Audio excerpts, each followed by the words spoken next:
Chers frères et sœurs de le Christ, pour ce 20e dimanche du temps ordinaire, les lectures bibliques que nous venons d'entendre nous rappellent que Dieu aime tous les peuples et que seule la foi permet d'accueillir son amour.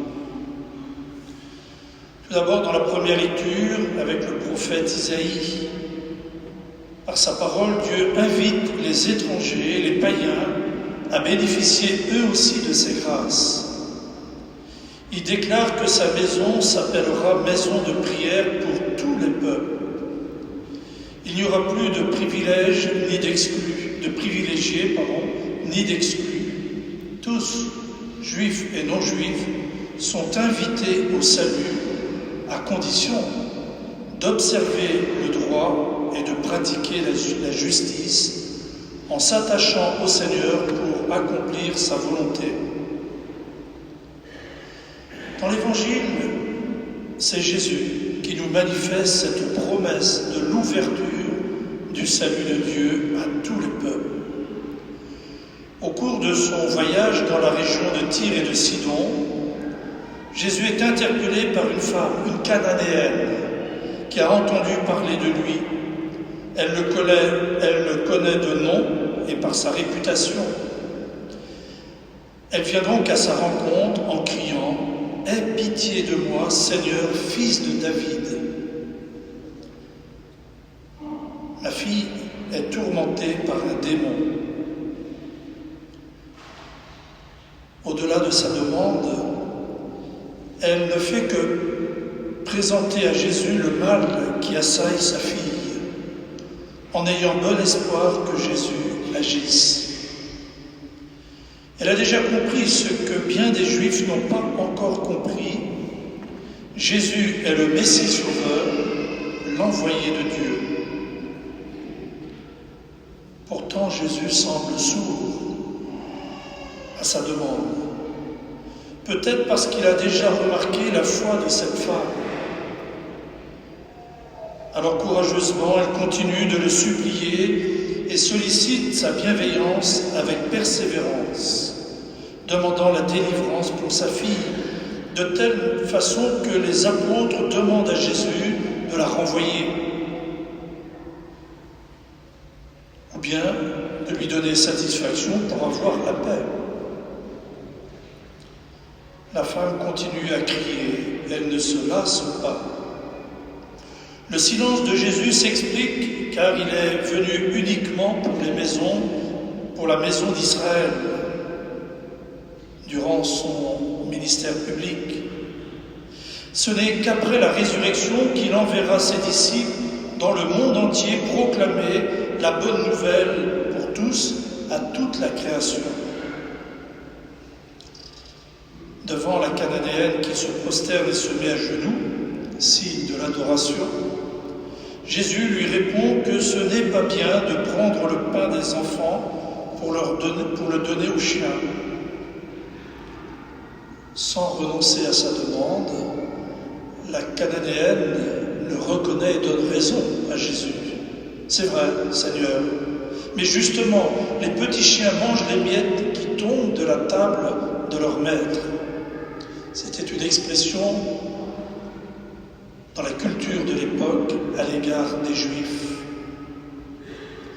Cette Cananéenne, en donnant raison à Jésus, nous offre une belle leçon de courage, d'humilité et de persévérance, car elle a confiance en Jésus. Elle croit qu'il exaucera sa demande. D'ailleurs, Jésus reconnaît et loue sa foi. Grande est ta foi, lui répond Jésus, ajoutant que tout se passe pour toi comme tu le veux, reprenant ainsi l'expression même de la Vierge Marie, sa mère, au moment de l'Annonciation, que tout se passe selon ta parole. Frères et sœurs, pourtant le silence de Dieu nous tourmente parfois lorsque nous adressons des demandes auxquelles il ne semble pas y avoir de réponse. Le pape Benoît XVI écrivait à propos de cette page d'évangile Je le cite, « Le Seigneur ne ferme jamais les yeux face aux nécessités de ses fils, et, s'il semble parfois insensible à leurs prières, c'est uniquement pour mettre à l'épreuve et raffermir leur foi. » Le pape François, s'adressant aux jeunes venus du monde entier à Lisbonne, n'a cessé de leur dire et de leur rappeler que Dieu les aime, qu'il y a de la place pour tous dans l'Église, les mettant ensuite en garde contre les illusions du virtuel. Il a opposé à ces réalités trompeuses la personne de Christ, qui nous ouvre à la miséricorde de Dieu sans jamais nous tromper.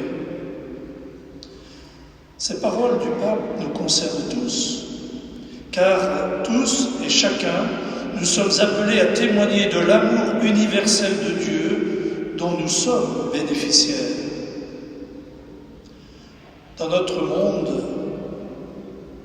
de plus en plus marqué par diverses formes de discrimination raciale, sociale, politique, religieuse, Dieu nous appelle et nous envoie pour devenir missionnaires. Le Saint-Père, en ces journées mondiales, a confié les clés du bonheur à la jeunesse du monde. Cette jeunesse qui a besoin de lumière, dit le pape, d'une lueur d'espoir pour affronter tant de ténèbres.